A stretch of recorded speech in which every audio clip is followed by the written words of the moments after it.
Tu as une nouvelle famille à Mexico, Oui. mais toujours une famille biologique en Suisse. Est-ce que tu arrives à donner des nouvelles? Alors, mon père s'en faisait pas autant, mais ma mère aimait bien savoir ce que je devenais. Alors, on avait trouvé petit à petit une convention. Hein.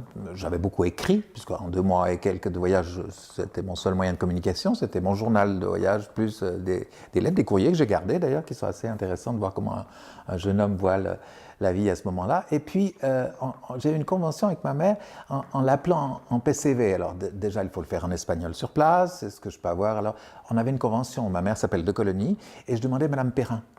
Et en demandant Madame Perrin, qui était ma chère voisine et amie, eh bien, ma mère disait non, elle n'est pas là, et la demoiselle ne comprenait rien, donc elle me passait le téléphone, et puis elle me disait non, elle n'est pas là, mais tout va bien, etc. On avait juste le temps de dire que ça allait bien, et puis finalement, ni le PCV, ni...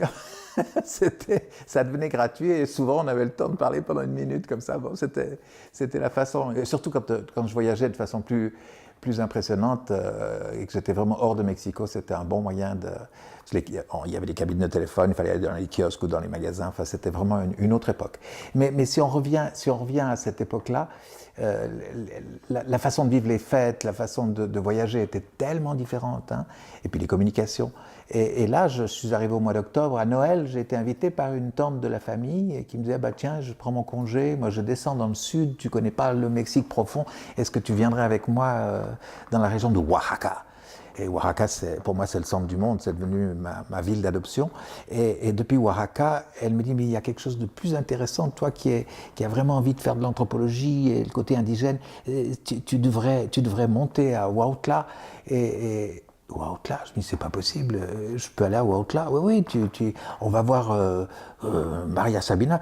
Je vois que tu ignores ce que c'est. Ben oui, Huautla, c'est la capitale des champignons hallucinogènes.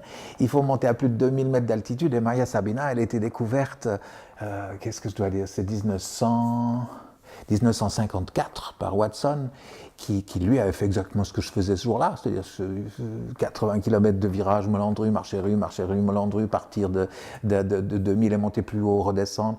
Et on arrive dans un pays en forêt de pluie, comme ça, très, très humide, et c'est là que poussent ces tout petits champignons qu'on va chercher à 4 heures du matin et qu'on peut consommer le soir même. On les appelle les niños santos, hein, les enfants saints, les enfants sacrés. Et là, il faut avoir une chamane. Et Maria Sabina était la plus grande chamane du Mexique. Même les Beatles, c'est des gens très connus, ils sont allés dans les années 60, à l'époque hippie. Et Huautla était envahi d'ailleurs à cette époque-là. Maintenant, ça s'est calmé. Il a même fallu des militaires parce que ces gens-là prenaient ça comme une drogue et non pas comme un viatique sacré pour communiquer, exactement comme dans le musée de l'or de Bogota, où tout à coup, tout ce qui nous entoure devient vivant. Hein. Le premier jaguar, le premier puma, le premier aigle, le premier caïman qu'on aperçoit dans les hallucinations, je vous en raconterai tout en couleur en plus.